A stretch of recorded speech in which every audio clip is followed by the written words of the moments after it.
When two baby-faced young men raised in Massachusetts won an Academy Award for screenwriting when they wrote Good Will Hunting, it kind of made a little bit of a competition between Affleck and Damon. Funny thing is, they didn't really compete each other, but for some reason the public liked to compare the two. But I really felt like Affleck was in a no-win situation. People never gave him credit.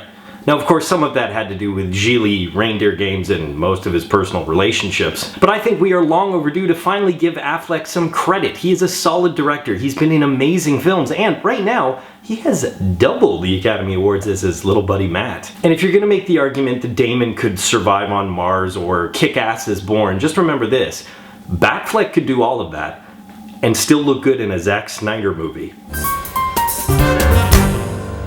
In 2009-2010, I called Joseph Gordon-Levitt the greatest character actor of this generation. Now, I'm not going to change things, but can I add to the list? Yeah, that's right. I would throw Affleck on that list as well. And it's really kind of strange because the similarities between the two actors are clearly there. JGL appeared in my favorite films of 2009 and 2010. Affleck appeared in my favorite film of 2014. Both were child actors. Both grew to become filmmakers of their own, and both appeared in Batman movies. Well, one of them appeared in a Batman movie. Affleck appeared in this. What's really impressive about Affleck's groove is he's had this string of successes later in his career, and even with past mistakes, he's had great films like The Town, Argo, and Gone Girl. The point is, and I cannot stress this enough, you just have to go see Ben Affleck movies. If the man can be the rails in a train wreck like Batman v Superman, he must be doing something right. This role, this title, The Accountant, is a lot of fun actually, and it's very different from a lot of other characters that leading men play in action movies. More importantly, it's very different from a lot of roles that Affleck himself has played. Having said that, there are familiar elements to this character. It's a touch Beautiful Mind, a cup of Jason Bourne, a pint-sized pinch of Jack Reacher, and even a cool amount of Abed from Community.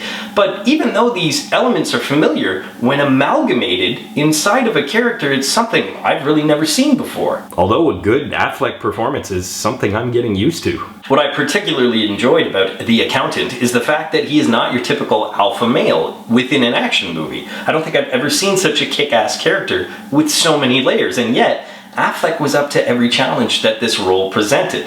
So for the second time this year, Ben Affleck is for the win.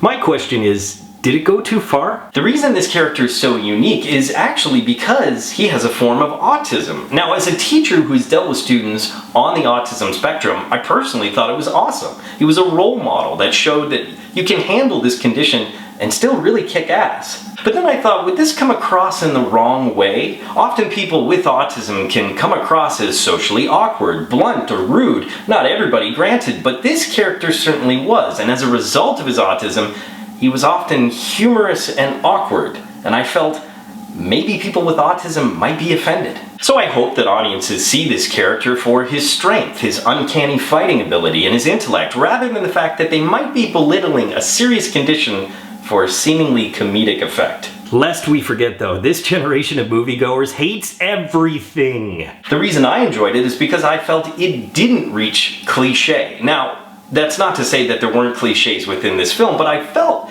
that the story itself really never took the cliches all the way to completion. You know what, I'm just gonna leave that one alone. You can create your own innuendo. Speaking of females, I never made that joke. It still applies. It still applies. Anna Kendrick's Dana was the perfect example of how the story actually took a cliche but never went full trope. The trope of always having a girl in the picture was almost there, but not quite. Kendrick and Affleck did have a connection. It almost became romantic, but it stopped just shy. Now, in the past, I have chastised action movies like The Equalizer for playing it safe and falling back on tropes. But with The Accountant, whenever it felt like they were about to play it safe, they stopped. And they actually gave you a little bit of a surprise. Which is great, because I personally am tired of half-assed action. This was like 80% assed. Now, some may say it's predictable, and as I mentioned before, yes, there are predictable elements to this movie, but they never play it all the way safe. You may even be able to guess some of the smaller twists in the movie, but The fact of the matter is I have to praise the filmmakers for just playing it safe enough not to distract audiences who just want a good action movie, and yet still taking some risks. This applies to the supporting cast as well. J.K. Simmons is already seemingly channeling his Commissioner Gordon as a lawman with a few secrets, a federal agent who isn't quite sure if he should bring the vigilante in or side with him. John Bernthal seemingly is channeling every character he's already played, but when you think he's just about to go full trope or full villain, there are actually some surprises, and his character has a few layers, so it's not like every role he's done before.